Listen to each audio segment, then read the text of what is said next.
এই নির্বাচনটা কিন্তু আসলে একটা ঐতিহাসিক নির্বাচন বটে আমাদের বাংলাদেশের প্রেক্ষাপটে। কারণ এই জন্যই বলছি যে এত বড় একটা রক্তক্ষয়ী যে গণ অভ্যুত্থান 2024 সালে এখানে ঘটেছে, তার পরবর্তীতেই কিন্তু এখানে একটা অন্তর্বর্তীকালীন সরকার এসেছে এবং তার নেতৃত্বে কিন্তু এখানে কিন্তু এই ত্রয়োদশ জাতীয় সংসদ নির্বাচনটা হচ্ছে। তাহলে আমি বেশি দূরে যাব না, আমি 24-এর আন্দোলনের পরপরই আসলে 24-এর আন্দোলনকে রিলেট করেই কিছু কথা বলবো। কারণ 24-এর আন্দোলনে আমি একজন প্রত্যক্ষ অংশীদার, আমি একজন কেন্দ্রীয় সমন্বয়ক ছিলাম। আমি ইডেন কলেজ থেকে পড়াশোনা শেষ করেছি এবছর। তো আমি যদি দেখি যে 24-এর আন্দোলনে খাবারের পছন্দ ভিন্ন হলেও মজার বেলায় সবাই এক। আমরা এর আগে আন্দোলনে দেখতাম যে না, আমার ভাইয়েরা সামনে থাকতো, তারপরে বোনেরা থাকতো, পেছনে আবার একটা শেল্টার হিসেবে হচ্ছে ভাইয়েরা ছিল। কিন্তু 24-এর আন্দোলনটা টোটালি কিন্তু ভিন্ন একটা পর্যায়ে ছিল। সেখানে কিন্তু নারীরা আগে ছিল, মাঝে ছেলেরা ছিল, ভাইয়েরা ছিল, এবং পরেও কিন্তু নারীরাই ছিল। কারণ আমরা যেটা এইবার যে স্ট্র্যাটেজিটা ফলো করে এই আন্দোলনটা করেছি, কারণ একজন নারীর গায়ে হাত তোলার আগে পুলিশ কিন্তু এটা চিন্তা ভাবনা করে যে নারীদের গায়ে হাত তুলবে কিনা বা তাকে গ্রেফতার করবে কিনা। তো সেই স্ট্র্যাটেজিটাকে কিন্তু আমরা কাজে লাগিয়েছিলাম। কিন্তু যখন ঠিক এই আন্দোলনটা জয়লাভ করলো এবং আন্দোলনটা ধীরে ধীরে যখন নাকি সরকার পতনের দিকে গেল, অর্থাৎ আমরা ফ্যাসিবাদী একটা দোসর যে ছিল আর কি, তাকে যখন আমরা পরাস্ত করলাম, ঠিক তার পরবর্তীতে এখানে নারীরা হচ্ছে নাই হয়ে গেল। নাই হয়ে গেল এটা বললে ভুল হবে, নাই করে দেয়া হলো। তাহলে কেন এটা হলো, এটা নিয়ে কিন্তু কোনো আলাপ আলোচনা এখনো পর্যন্ত কিন্তু স্পষ্টভাবে কোথাও হয়নি।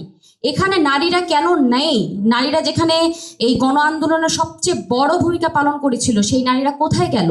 তারা যদি ঘরে ফিরে যায়, তারা কোন অবস্থায় আছে, কেন ঘরে ফিরে গেল, কি কি কারণে ছিল সেখানে, এগুলো নিয়ে কিন্তু আসলে এতদিন পর্যন্ত আমি খুব দুঃখের সাথেই বলছি, আমি এটা সমালোচনা হিসেবে বলছি। কারণ সমালোচনা এই অর্থে বলছি কারণ সমালোচনা সবাই গ্রহণ করে। তাহলে সেই সমালোচনাটা করছি যে এখানে কিন্তু আপনারা কেউই এটা নিয়ে এই অন্তর্বর্তীকালীন সরকারের পক্ষ থেকে আপনারা কেউই জবাবদিহিতা নিশ্চিত করেননি যে নারীরা কেন ঘরে ফিরে গেল, যেই নারীরা মাঠে ছিল, যেই নারীরা চেয়েছিল বাংলাদেশ পরিবর্তন করার। তাহলে সেই ক্ষেত্রে যদি দেখি এই নির্বাচনের মধ্য দিয়ে, এই নির্বাচনে যে নারীদের অংশগ্রহণ, যেখানে একটা বড় এই ছিল যে এখানে আপাও বলেছেন আর আমরা সবাই জানি যে 50% উপরে হচ্ছে নারীরা এই বাংলাদেশে। তাহলে এই নারীদের প্রতিনিধিত্ব করতে গেল, যেখানে এখানে এতগুলো দল আছে, তাহলে প্রত্যেকটা দল থেকে তো সরকারিভাবেই বলা হয়েছিল যে 5% হচ্ছে এখানে নারী ক্যান্ডিডেট তারা হচ্ছে দিবে নমিনেশন। তাহলে আমরা কি দেখলাম, নারী জাতির উপরে কিন্তু সে অপমান হিসেবেই কিন্তু এটা আসলো। এখানে কিন্তু প্রত্যেকটা দল মানে মানে নারীদের জন্য তো অবশ্যই সেটা খুবই, যেমন আমাদের দল কিন্তু গণচাঁদার উপর ভিত্তি করে চলে। তাহলে এই গণচাঁদা আসলে আমরা কোথা থেকে নিচ্ছি? আমরা তো জনগণের কাছ থেকেই নিচ্ছি। জনগণ আমাদের 2 টাকা, 5 টাকা, 10 টাকা, 20 টাকা, 200 টাকা, 100 টাকা, এগুলো দিয়েই তো সহযোগিতা করছে। তাহলে এই অর্থায়নের কারণেও কিন্তু অনেক নারীরা কিন্তু আসলে ভাবে যে আমি আসলে এখানে অংশগ্রহণ করবো কিনা। প্রাথমিক পর্যায়ে যদি এই টাকাটা প্রয়োজন হয়, আমার তো বাকি পর্যায়ে রয়েই গেছে, বাকি পথ তো হাঁটা চলা বাকিই আছে আমার, তাহলে সেটা কিভাবে এখানে ব্যয় নির্বাহ করবে? এবং সেই ক্ষেত্রে এখানে কি হচ্ছে, সেই ক্ষেত্রে এখানে আমরা দেখছি অপর যেই বড় বড় দলগুলো আছে, তারা টাকার এবং পেশি শক্তির ব্যবহার করছে।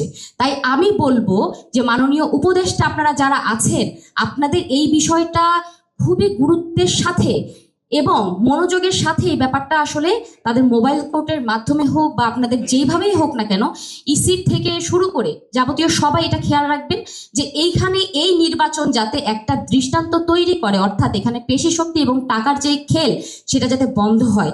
কারণ এটা যদি না হয়, আমরা সুষ্ঠু নির্বাচন আসলে দেখতে পারবো না। আর সেক্ষেত্রে নারীদের অংশগ্রহণ তো আসলে নগণ্যই থেকে যাবে।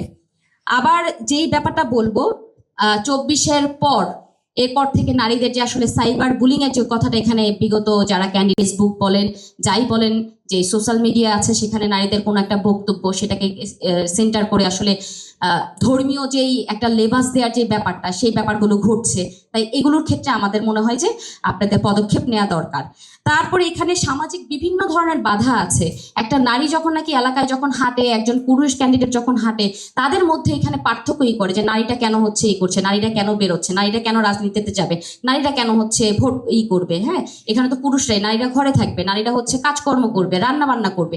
তাহলে এই জায়গাগুলো কিন্তু এখনো আমাদের বাংলাদেশে পরিষ্কার হয়নি। আপনারা তৃণমূল পর্যায়ে গিয়ে কিন্তু এগুলো খতিয়ে দেখতে পারেন। আর আরেকটা ব্যাপার হচ্ছে নারীর যে নিরাপত্তার যে ব্যাপারটা দিয়ে আমি শেষ করতে চাই। নারী নিরাপত্তার ব্যাপার আপনাদের আরো সোচ্চার হওয়া দরকার। আর প্রত্যাশা আমার এটাই, আগামী নির্বাচন যাতে এই অন্তর্বর্তীকালীন সরকারের জন্য একটা যাতে দৃষ্টান্ত হিসেবে সামনে থাকে, সেই জন্য একটা সুষ্ঠু নির্বাচন